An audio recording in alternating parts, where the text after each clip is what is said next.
Assalamualaikum, salam Malaysia Madani. KAN 1744 mendahului berita dimulakan dengan rangkuman laporan utama dalam segmen esensi. Kerajaan menyerahkan kepada PDRM untuk menyiasat kes buli dan dera yang berlaku di sebuah universiti awam. Perdana Menteri menegaskan budaya buli perlu dihentikan selain menasihatkan semua pihak untuk sama-sama mengekang gejala ini. Sebelum ini, media melaporkan seorang pelajar universiti awam didakwa menjadi mangsa buli penuntut senior. Mangsa dipercayai cedera akibat ditekap setrika. Sementara itu, Perdana Menteri menegaskan beliau tidak akan berkompromi dengan mana-mana pihak yang cuba mewujudkan isu perkauman dalam negara. Perkara ini dilihat akan menjadi antara punca berlakunya kezaliman lebih besar sama seperti yang berlaku di Gaza. Ke arah itu, kerjasama semua pihak amat diperlukan tanpa mengira bangsa. Ia dalam mewujudkan perpaduan dalam kalangan rakyat. Kerajaan akan mempertimbangkan penglibatan universiti atau institusi latihan pertahanan antara negara ASEAN. Perdana Menteri berkata program ini boleh dilaksana sempena mesyuarat Menteri-Menteri Pertahanan ASEAN yang dipengerusikan Menteri Pertahanan. Malaysia diberi harapan tinggi dalam pengerusikan ASEAN 2025. Ia termasuk beberapa mesyuarat terbesar akan dianjurkan pada tahun hadapan seperti Sidang Kemuncak ASEAN, Majlis Kerjasama Teluk GCC. Dalam hal itu, penggunaan AI boleh dimanfaat sebaiknya dalam pembelajaran sekiranya pelajar terus mengamalkan budaya membaca dan berfikir secara kritikal untuk menambah ilmu. Perdana Menteri berkata pelajar tidak digalakkan bergantung sepenuhnya kepada teknologi itu. Sebaliknya, menjadikan ia sebagai kekuatan baru untuk membantu menambah ilmu yang dipelajari. Ia berikutan keupayaan teknologi tersebut dikhawatiri menyimpang daripada konteks ilmu. Kementerian Pertahanan akan melaksanakan siasatan berhubung kes seorang pegawai kadet di UPNM dipercayai menjadi mangsa buli dan dera seorang penuntut senior. Menteri Pendidikan Tinggi berkata ia bagi mengenal pasti pelaku selain mencadangkan pelaksanaan penempatan warden dalam setiap dom kadet-kadet berkenaan. Mangsa dan pelaku merupakan pelajar Akademi Latihan Ketenteraan ALK dan bawah kementerian berkenaan. Dalam isu yang berlainan, Kementerian Pendidikan Tinggi akan membuat semakan dan mendapatkan maklumat lengkap berhubung pelajar Malaysia yang dipercayai terlibat sebagai tentera upahan asing. Ia susulan penemuan kad pengenalan dan lesen memandu rakyat Malaysia ditemukan di medan pertempuran antara Ukraine dan Rusia. Sementara itu, Menteri Pendidikan Tinggi memaklumkan pihaknya akan membuat siasatan sebelum mengeluarkan sebarang kenyataan berkenaan perkara itu. Program insurans asas kemalangan diri Trash for Protection yang ditawarkan dalam ekosistem Kita Semula Trash for Cash mampu dikembangkan ke seluruh negara. Timbalan Menteri Perumahan dan Kerajaan Tempatan memaklumkan program ini menawarkan faedah yang menarik dengan hanya membawa bahan kitar semula bernilai RM12 seorang selama setahun. Individu terbabit layak menikmati perlindungan insurans berkenaan. Perlembagaan Pertubuhan Peladang Kebangsaan NAFAS digantung berkuat kuasa hari ini. Ketua Pengarah LPP berkata, NAFAS mempunyai hak selaras Seksyen 21 Akta Pertubuhan Peladang untuk merayu kepada Menteri Pertanian dan Keterjaminan Makanan dalam tempoh 30 hari daripada tarikh perintah. Dalam tempoh pengantungan, NAFAS akan diurus dan ditadbir oleh pentadbir yang dilantik Ketua Pengarah LPP.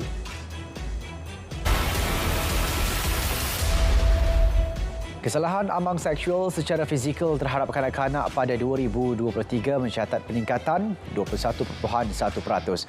Ketua Perangkawan berkata ia melibatkan 1,389 kes. Sementara itu, bilangan kanak-kanak memerlukan pemeliharaan dan perlindungan pada 2023 berjumlah 8,536. Berdasarkan statistik anggaran penduduk 2024, kanak-kanak bawah umur 18 tahun adalah berjumlah 9.14 juta. 4 anggota polis ditahan berhubung kes kecurian barang kemas. Tangkapan dilakukan ke atas anggota polis berpangkat konstebel hingga korporal berusia antara 28 hingga 35 tahun. Ketua Polis Kuala Lumpur berkata siasatan kes itu dibuka semula bawah Seksyen 379 Kanun Keseksaan selepas diklasifikasikan sebagai Kertas Inkuiri Polis KEP. Kesemua suspek ditahan reman selama 3 hari sehingga esok bawah Seksyen 117 Kanun Tata Cara Jenayah. Polis nafi dakwaan tidak mengambil tindakan berhubung isu pertikaian lesen pendudukan sementara LPS sebidang tanah di Mukim Kuala Kedah. Ketua Polis Daerah Kontestar berkata pihaknya telah meneliti semula kandungan video yang dibuat naik di akaun TikTok Abu Ismail. Malah tiada sebarang unsur gentleman seperti yang didakwa. 3 kertas siasatan telah dibuka melibatkan kesalahan bawah Seksyen 506 Kanun Keseksaan, Seksyen 437 Kanun Keseksaan dan Seksyen 468 Kanun Keseksaan. Di Terengganu, seorang kanak-kanak lelaki maut dalam kemalangan melibatkan 4 buah kenderaan pagi tadi. Kejadian berlaku pukul 8.24 pagi di Jalan Bukit Cempaka, Kuala Nerus. Ketua Polis Daerah Kuala Terengganu mengesahkan kejadian berkenaan. Kemalangan melibatkan sebuah lori 3 tan dengan 3 buah kereta. Kanak-kanak lelaki yang menaiki pura-dua arus disahkan meninggal dunia di lokasi kejadian. Sebuah garaj berkeluasan 100 kaki persegi di lengkok Kampung Jawa 2, Bayan Lepas terlibat dalam kebakaran mengakibatkan 11 buah motosikal musnah.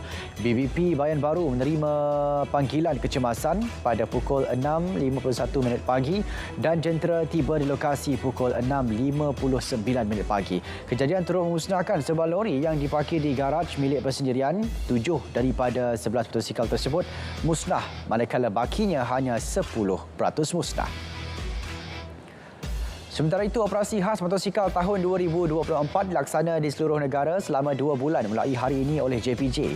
Operasi dijalankan susulan trend peningkatan kadar kemalangan maut bulanan membabitkan penunggang dan pembonceng motosikal.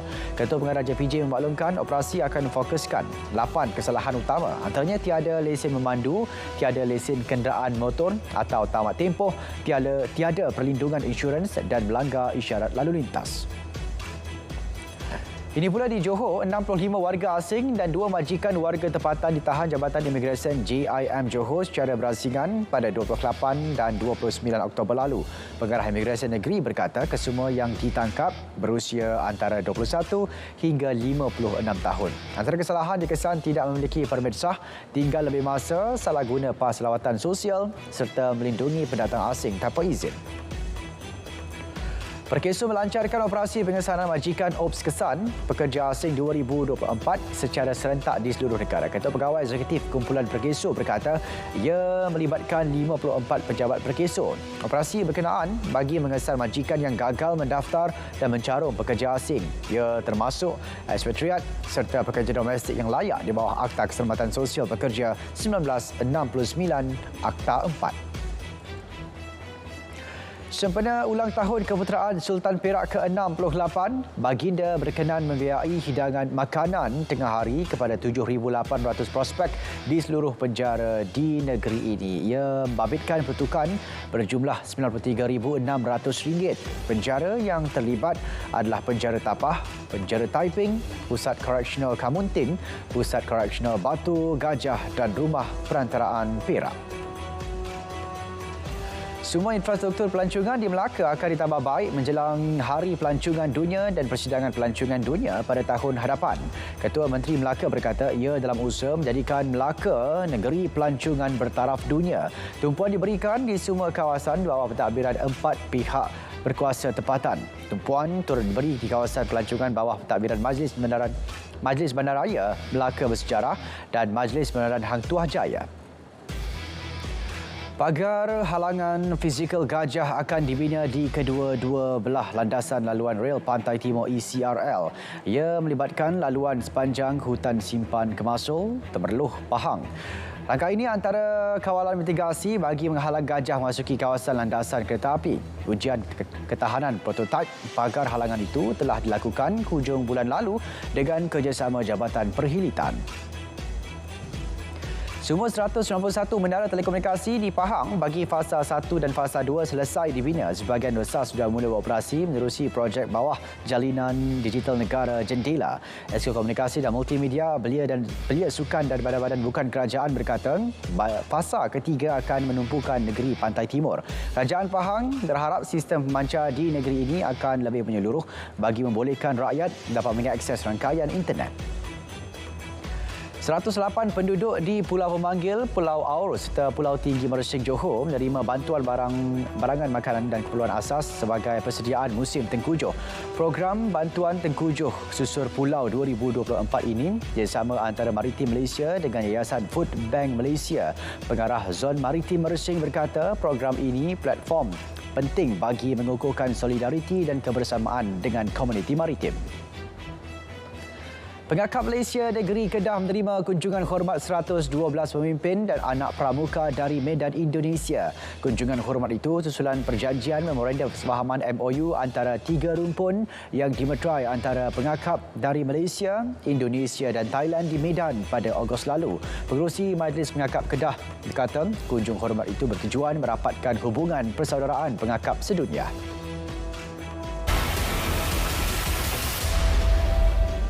PMKS dan PKS perlu rebut peluang kemudahan jaminan dan pinjaman perniagaan yang diumum menerusi Belanjawan 2025. Peruntukan RM40 bilion itu membuka ruang lebih besar untuk pengusaha tempatan. Presiden Dewan Perniagaan Usahawan Malaysia berkata peruntukan tersebut untuk melakukan transformasi operasi dengan tambah baik teknologi automasi serta pendigitalan.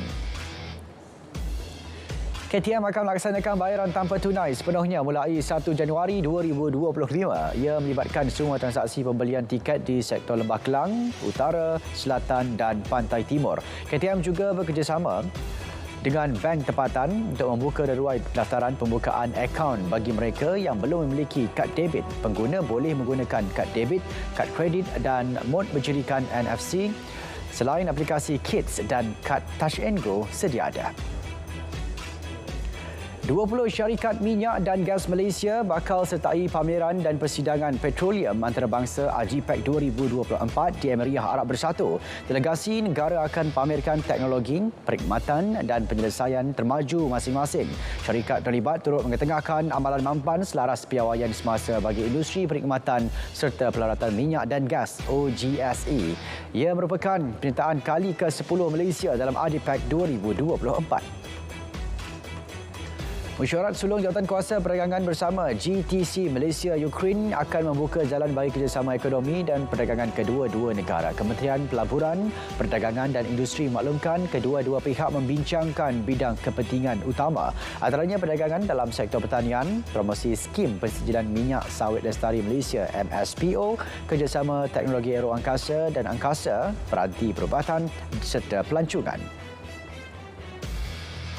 Lembaga Getah Malaysia LGM umum insentif pengeluaran getah IPG, getah skrap dan latex bagi Semenanjung Malaysia, Sabah dan Sarawak tidak diaktifkan untuk Oktober 2024. Mulai Januari 2024, IPG akan diaktifkan jika harga purata bulanan peringkat ladang getah skrap berada pada paras RM3 sekilogram ke bawah.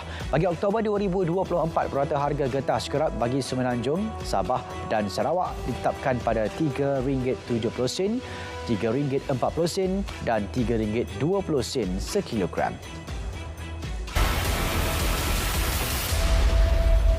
Israel terus melakukan serangan udara ke atas bandar Beirut. Letupan dan asap tebal mula menyelubungi kawasan itu akibat serangan berkenaan.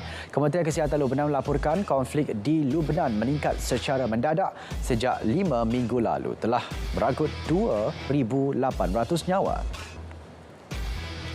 Sekurang-kurangnya 158 orang maut akibat bencana ribut dan banjir besar di Sepanyol. Kawasan yang paling teruk terjejas adalah di Valencia dengan 155 kematian.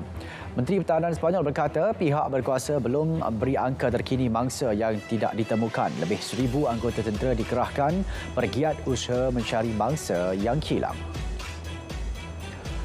Korea Utara melancarkan Hwasong-19, peluru berpandu balistik antara benua barunya. Ia mempunyai keupayaan terbang lebih tinggi daripada mana-mana peluru berpandu negara itu sebelum ini. Peluru berpandu berkenaan dijangka boleh menjangkau jarak hampir ke kawasan Amerika Syarikat. Pemimpin Korea Utara Kim Jong-un dan anak perempuannya turut menyaksikan pelancaran peluru berpandu tersebut.